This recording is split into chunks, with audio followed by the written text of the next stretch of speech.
Welcome back to സാലൻ learning. അഖിലോമിസ് ആണ്. So CM kids scholarship exam അല്ലേ, നമ്മുടെ USS എക്സാമിന് വേണ്ടി പ്രിപ്പയർ ചെയ്യാണ് നിങ്ങൾ എല്ലാവരും എന്നുള്ളത് മിസ്സിന് അറിയാം.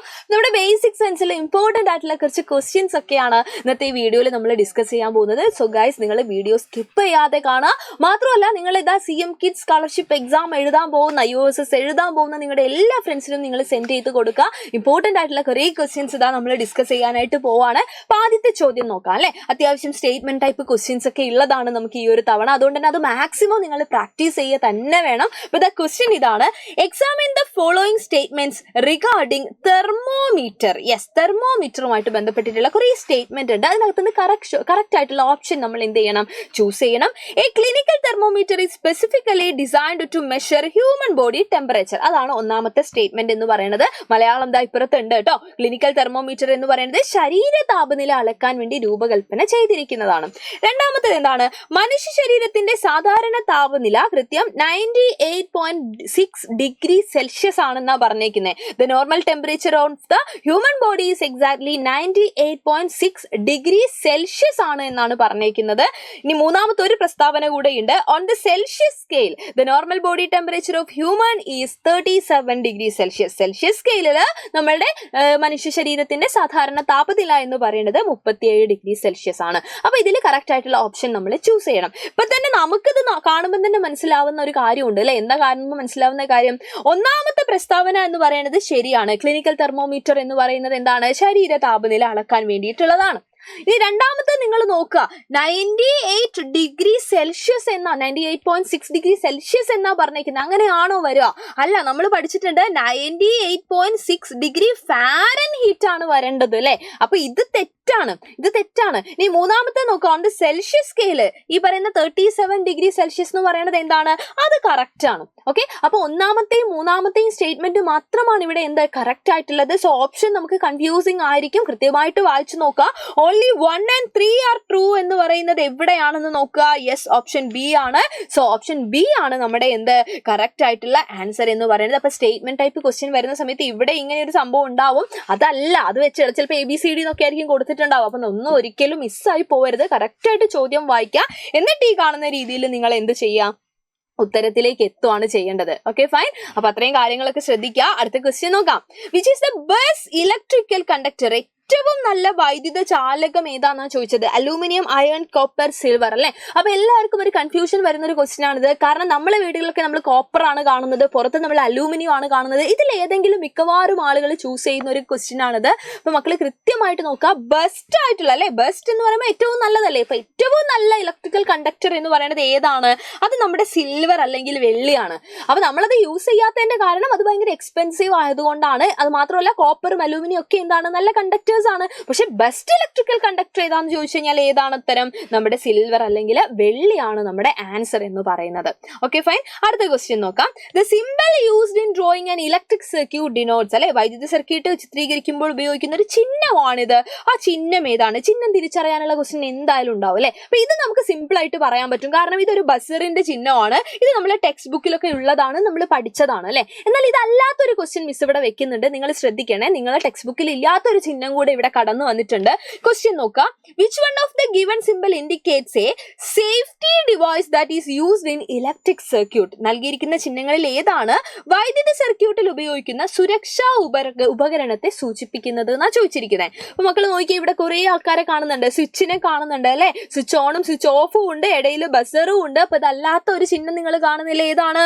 ഓപ്ഷൻ ഡി കണ്ടോ. അപ്പൊ ഈ ഒരു സിംബൽ നിങ്ങൾ ഓർക്കുക. ഇതാണ് നമ്മുടെ സുരക്ഷാ ഉപകരണം അല്ലെ, സേഫ്റ്റി ഡിവൈസ് എന്ന് പറയുന്നത് നമ്മുടെ ഫ്യൂസ് ആണ്. ഫ്യൂസിന്റെ സിംബൽ ആണിത്. ഇത് നിങ്ങൾ ഓർക്കണം. ഇതൊരു പ്രീവിയസ് ഇയർ ക്വസ്റ്റ്യൻ കൂടെയാണ്. അപ്പൊ എങ്ങാനും ചോദിച്ചു കഴിഞ്ഞാൽ നമുക്ക് എഴുതാൻ പറ്റണം. നമ്മുടെ ടെക്സ്റ്റിൽ ഇല്ല, ടെക്സ്റ്റിൽ സിംബൽസേ ഉള്ളൂ. പക്ഷെ സ്കോളർഷിപ്പിനല്ലേ പഠിക്കുന്നത്. അപ്പൊ ഈ ഒരു എക്സ്ട്രാ കാര്യം കൂടെ മക്കൾ എന്ത് ചെയ്യുക? ഓർമ്മയിൽ വെച്ചേക്കാം. അടുത്ത ചോദ്യം കാണിക്കാം. അടുത്ത ക്വസ്റ്റ്യൻ ഇതാണ്. In vinegar phenolphthalein shows dash colour. Phenolphthalein വിനാഗിരിയില് ഡാഷ് നിറം കാണിക്കുന്നു എന്നാണുള്ളത്. അപ്പൊ നിങ്ങൾക്കറിയാം, വിനെഗർ എന്ന് പറഞ്ഞു കഴിഞ്ഞാൽ വിനാഗിരി, നമ്മുടെ നാട്ടിൽ സുർക്ക എന്നൊക്കെ പറയും അല്ലെ. ഇത് ആക്ച്വലി എന്താണ്? അത് ആക്ച്വലി ആസിഡ് ആണ് അല്ലെ. ആസിഡ് അല്ലെ. ആസിഡിന്റെ പ്രസൻസ് അവിടെ ഉണ്ട്. ഏത് ആസിഡ് ആണ്? അസെറ്റിക് ആസിഡ് ആണ് അല്ലെ. അസെറ്റിക് ആസിഡ് ഉള്ള യെസ്, അസെറ്റിക് ആസിഡ് ഉള്ള ആളാണ് ആര്? നമ്മുടെ വിനെഗർ അല്ലെങ്കിൽ വിനാഗിരി എന്ന് പറയുന്നത്. അപ്പൊ ആസിഡിൽ ഫിനോഫ്തലിന്റെ കളർ എന്താണെന്ന് അറിയെങ്കിൽ ഇത് നമുക്ക് കൃത്യമായിട്ട് മാർക്ക് ചെയ്യാൻ പറ്റും. നമുക്കറിയാം ഫിനോഫ്തലിൻ എന്ന് പറയുന്നത് എന്താണ്? ഒരു ഇൻഡിക്കേറ്റർ ആണ്. അതിൽ ആസിഡിൽ അത് കളർലെസ് ആണ്, ആൽക്കലിയിൽ അത് എന്താണ്? പിങ്ക് കളർ കാണിക്കും. അപ്പൊ വിനെഗർ വിനാഗിരി എന്ന് പറയുന്നത് പിങ്ക് കളറിലാണോ കാണിക്കുക? അല്ല, അതൊരു ആസിഡ് ആണ്. അതുകൊണ്ട് തന്നെ അവിടെ എന്താണ് ആൻസർ വരിക? ആൻസർ കളർലെസ് ആണ് വരിക. ഓപ്ഷൻ എ നിങ്ങളെ കൺഫ്യൂസ്ഡ് ആക്കാൻ വേണ്ടി കൊടുത്തതാണ്. പക്ഷെ നമ്മൾ ഓപ്ഷൻ ബി മാർക്ക് ചെയ്യണം അല്ലെ. എന്താണ്? കളർലെസ് ആണ്, അല്ലെങ്കിൽ നിറമില്ല. അതിന്റെ റീസൺ എന്താ? ആസിഡിൽ വിനെഗർ എന്തായതുകൊണ്ടാണ്? സോറി, വിനെഗർ ഒരു ആസിഡ് ആണ്. ആസിഡിൽ ഫിനോഫ്തലിൻ എന്തായതുകൊണ്ടാണ്? കളർലെസ് ആണ് അല്ലെ. അതൊരു ഇൻഡിക്കേറ്റർ ആണ്. അത് കളർലെസ് ആയതുകൊണ്ടാണ്. അങ്ങനെയാണെങ്കിൽ അടുത്തൊരു ക്വസ്റ്റ്യൻ കാണിക്കുന്നുണ്ട്. മിസ് ഇതാ നോക്കണേ. അസർഷൻ റീസൺ ടൈപ്പ് ചോദ്യമാണ് കേട്ടോ. Very important. എന്തായാലും പരീക്ഷയ്ക്ക് ഈ ഒരു ടൈപ്പ് ചോദ്യം ഉണ്ടാവും.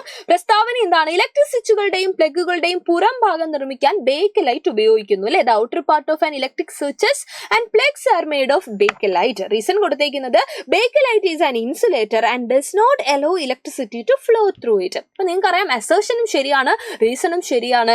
ആൻഡ് റീസൺ ആയിട്ട് കൊടുത്തിരിക്കുന്ന സ്റ്റേറ്റ്മെന്റ് നമ്മുടെ അസർഷന്റെ കറക്റ്റ് ആയിട്ടുള്ള എക്സ്പ്ലനേഷനും അല്ലേ. അപ്പൊ ഏതാ നമ്മുടെ കറക്റ്റ് ആയിട്ടുള്ള ഓപ്ഷൻ എന്ന് പറയുന്നത്? Option A, both assertion and reason are true and reason is the correct explanation of, അല്ലെങ്കിൽ ഈ പറയുന്ന വിശദീകരണം, ശരിയായിട്ടുള്ള വിശദീകരണമാണ് ഇവിടെ കാരണമായിട്ട് കൊടുത്തിരിക്കുന്നത്. ഓക്കെ, കാരണം ബേക്കലൈറ്റ് നിങ്ങൾക്ക് അറിയാം അത് എന്ത് ചെയ്യാറില്ല, ഈ പറയുന്ന വൈദ്യുതിയെ കടത്തി വിടാറില്ല അല്ലെ. ഇത് ഹീറ്റിന്റെ കേസിലും അപ്ലിക്കബിൾ ആണ്. നമ്മൾ കുക്കറിന്റെ ഒക്കെ ഹാൻഡിൽസിന്റെ കേസിൽ ഈ കാര്യം പഠിച്ചിട്ടുണ്ട്. അപ്പോൾ ബേക്കലൈറ്റ് എന്താണ്? ഒരു ഇൻസുലേറ്റർ ആണ്. അത് ഇലക്ട്രിസിറ്റിയുടെ കേസിലാണെങ്കിലും ഹീറ്റിന്റെ കേസിലാണെങ്കിലും എന്താണ്? ആപ്ലിക്കബിൾ ആണ്. അപ്പൊ ഇവിടെ നമുക്ക് ആവശ്യം എന്താണ്? വൈദ്യുതിയുടെ കേസിലാണ്. അത് നമ്മൾ എഴുതിയിട്ടുണ്ട്. Okay, fine. അടുത്ത ക്വസ്റ്റ്യൻ നോക്കാം. What is the pH value of pure water? Pure വാട്ടറിന്റെ pH എത്രയാന്ന് ചോദിച്ചിട്ടുണ്ട്. നമുക്കറിയാം pH സ്കെയിലിന്റെ അകത്ത് നമ്മൾ നോക്കുമ്പോൾ 0 to 14 വരെ നമുക്ക് കാര്യങ്ങൾ കാണാൻ പറ്റും അല്ലെ. അവിടെ ഈ പറയുന്ന 7 എന്ന് പറയുന്ന നമ്പർ ആണ് എന്ത്? നമ്മുടെ ന്യൂട്രൽ ആയിട്ട് കിടക്കുന്നത്. സോ വാട്ടർ, പ്യുവർ വാട്ടർ എന്ന് പറയുന്നത് നമുക്കറിയാം എന്താണ്? ന്യൂട്രൽ ആണ്. ശുദ്ധജലം എന്ന് പറയുന്നത് ന്യൂട്രൽ ആണ്. സോ അതിന്റെ pH എന്ന് പറയുന്നത് എത്രയായിരിക്കും? 7 ആയിരിക്കും. സോ ഓപ്ഷൻ 7 എവിടെയാണ്? ഓപ്ഷൻ ബി ആണ് കിടക്കുന്നത്. സോ 7 നമുക്ക് മാർക്ക് ചെയ്യാം. അപ്പൊ ഈ 7 കുറഞ്ഞു കഴിഞ്ഞാൽ അത് എന്തായിരിക്കും? അത് അസിഡിക് നാച്ചർ ആയിരിക്കും. ചിലപ്പോൾ അങ്ങനെയും ചോദിക്കാം അല്ലെ. ഈ പറയുന്ന ഏതെങ്കിലും നമ്പർ തന്നിട്ട് അതിൽ അസിഡിക് നാച്ചർ ഉള്ളത് ഏതാണെന്നൊക്കെ ചോദിച്ചു കഴിഞ്ഞാൽ നമുക്ക് സെലക്ട് ചെയ്യാൻ പറ്റണം. സോ 0 to 14 അകത്ത് 7 ആണ് സെൻട്രൽ വരുന്നത്. അത് ന്യൂട്രൽ ആണ്. അതെന്താണ്? പ്യുവർ വാട്ടർ ഒക്കെ അതിന് എക്സാമ്പിൾ ആണ്. അതിൽ കുറഞ്ഞു കഴിഞ്ഞാൽ അതെന്താണ്? അസിഡിക് നാച്ചർ ആയിരിക്കും. അതിൽ കൂടി കഴിഞ്ഞു കഴിഞ്ഞാൽ ദേ ആർ ആൽക്കലൈൻ, അല്ലെങ്കിൽ എന്താണ്? ബേസിക് സ്വഭാവമുള്ള ആളുകളായിരിക്കും എന്ന് നിങ്ങൾ കൃത്യമായിട്ട് ഓർത്ത് വയ്ക്കുക. അതനുസരിച്ചായിരിക്കണം കാര്യങ്ങൾ പറയുന്നുണ്ടായിരിക്കേണ്ടത്.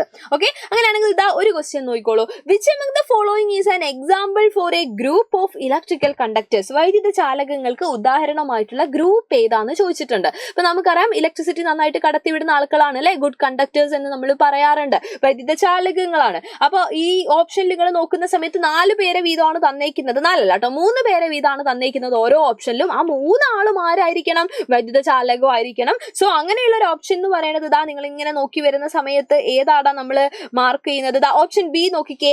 അയേൺ ഉണ്ട്, സ്റ്റീൽ സ്പൂൺ ഉണ്ട്, വെറ്റ് വുഡ് ഉണ്ട് അല്ലെ. അപ്പൊ ഇവരെന്താണ്? ഇവർ 3 പേരും കടത്തി വിടുമല്ലോ. അതുകൊണ്ട് നമുക്ക് എന്ത് ചെയ്യാം? ഇത് മാർക്ക് ചെയ്യാം. ബാക്കി ഓരോ കേസിലും നിങ്ങൾ ആലോചിച്ച് നോക്കുക. ഓരോരുത്തരായിട്ട് എന്ത് ചെയ്യുന്നുണ്ട്? ഇല്ലാത്ത ആൾക്കാരുണ്ട്. ഇത് iron piece of wood, rubber band ഒക്കെ ഉണ്ട്. അതിൽ അയേൺ മാത്രമേ കടത്തി വിടുന്നുള്ളൂ.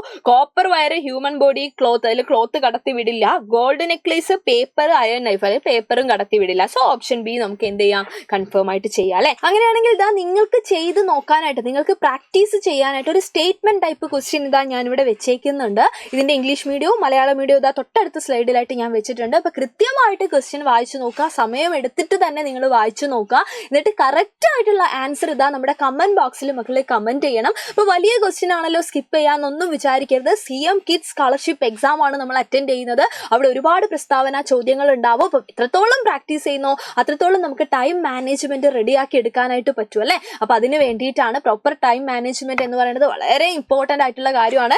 സോ ക്വസ്റ്റ്യൻ നിങ്ങൾ വായിക്കുക. 2 സ്റ്റേറ്റ്മെന്റ് ഉണ്ട്. രണ്ടും എന്താണ്? ഈ പറയുന്ന പോലെ നമ്മുടെ എന്താണ്? സർക്യൂട്ടുമായിട്ട് ബന്ധപ്പെട്ടിട്ടുള്ള, ഇലക്ട്രിക് സർക്യൂട്ടുമായിട്ട് ബന്ധപ്പെട്ടിട്ടുള്ളതാണ്. അപ്പൊ അതിൽ ഏത് സ്റ്റേറ്റ്മെന്റ് ആണ് ശരി, തെറ്റാണോ, രണ്ടും ശരിയാണോ, രണ്ടും തെറ്റാണോ എന്നൊക്കെ പറയുന്ന രീതിയിൽ കുറെ ഓപ്ഷൻസും ഉണ്ട്. അപ്പൊ കൃത്യമായിട്ട് രണ്ടും നിങ്ങൾ വായിച്ചു നോക്കുക. എന്നിട്ട് കറക്റ്റ് ആയിട്ടുള്ള ആൻസർ മാത്രം നമ്മുടെ കമന്റ് ബോക്സിൽ നിങ്ങൾ കമന്റ് ചെയ്യുക, തെറ്റിക്കാതെ ചെയ്ത് നോക്കുക കേട്ടോ. അപ്പൊ അത്രയും കാര്യങ്ങളൊക്കെയാണ് പറയാനുള്ളത്. ആൻഡ് യെസ്, എങ്ങാനും ക്ലാസ്സുകളൊക്കെ മിസ്സായിട്ടുള്ള ആളുകൾ, ഇനിയും ഈ പറയുന്ന പോലെ കോൺസെപ്റ്റ് ഒന്നും ക്ലിയർ ആയിട്ടില്ല എന്നുള്ള ആളുകളൊക്കെ ഉണ്ടെങ്കിൽ നിങ്ങൾക്ക് വേണ്ടിയിട്ട് ഇത് അവഞ്ചേഴ്സ് അല്ലെ എൻ ഗെയിം ബാച്ച് ഇപ്പോഴും റെഡി ആയിട്ടിരിക്കുകയാണ്. അപ്പൊ മക്കളെ, ഇതുവരെ ജോയിൻ ചെയ്യാത്ത ആളുകളൊക്കെ എന്ത് ചെയ്യുക, ഇനിയും ക്ലാസ്സുകളൊക്കെ വേണമെന്ന് ആഗ്രഹിക്കുന്ന ആളുകൾ നിർബന്ധമായിട്ടും ജോയിൻ ചെയ്യുക. തുടക്കം മുതലുള്ള ചാപ്റ്റേഴ്സിന്റെ റിവിഷൻ ഒക്കെ അവിടെ സെറ്റ് ആയിട്ടിരിക്കുന്നുണ്ട്. ആൻഡ് നമ്മുടെ ആനുവൽ എക്സാം വരെ, നമുക്ക് മോഡൽ എക്സാമിനേഷൻ വരെ അവിടെ ഉണ്ടായിരിക്കും. അതോടൊപ്പം നമ്മുടെ സ്കോളർഷിപ്പിന് വേണ്ടിയിട്ടുള്ള ധ്രുവ ബാച്ച് അല്ലെ, ധ്രുവ ബാച്ചിൽ ഇതുവരെ ഫ്രീ ബാച്ച് ആണ്, കംപ്ലീറ്റ് ഫ്രീ ബാച്ച് ആണ്. ഇപ്പോഴും ജോയിൻ ചെയ്യാത്ത മക്കൾ ഉണ്ട് എന്നുണ്ടെങ്കിൽ നിങ്ങൾ എന്തായാലും ജോയിൻ ചെയ്യാം മക്കളെ. മാത്രമല്ല, നമ്മൾ തൊട്ടടുത്ത ദിവസം തന്നെ അവിടെ ഒരു മോഡൽ എക്സാമിനേഷൻ ഒക്കെ കണ്ടക്ട് ചെയ്യുന്നുണ്ട്. സോ മാക്സിമം നിങ്ങൾ എല്ലാവരും അത് യൂട്ടിലൈസ് ചെയ്യാനാണ് മിസ്സിന് പറയാനുള്ളത്. അപ്പൊ തൽക്കാലത്തേക്ക് മിസ് വൈൻഡപ്പ് ചെയ്യാൻ വേണ്ടി പോവാണ്. അപ്പൊ പറഞ്ഞ കാര്യം മറക്കണ്ട, നേരത്തെ തന്നിട്ടുള്ള 2 ക്വസ്റ്റ്യൻസ് അല്ലെ, ഒരു ക്വസ്റ്റ്യൻ ആണ് ഒരു English medium Malayalam medium 2 slide ആയിട്ടായിരുന്നു. അപ്പൊ ആ ക്വസ്റ്റ്യന്റെ ആൻസർ നിങ്ങൾ എന്ത് ചെയ്യുക, കമന്റ് ബോക്സിൽ കമന്റ് ചെയ്യുക. നിങ്ങളെ എല്ലാ ഫ്രണ്ട്സിനും, യൂഎസ്എസ് എഴുതുന്ന ഫ്രണ്ട്സിനൊക്കെ ഷെയർ ചെയ്ത് കൊടുക്കുക. സോ ഗൈസ്, വീണ്ടും കാണാം. അതുവരെ എല്ലാവർക്കും thank you so much and by.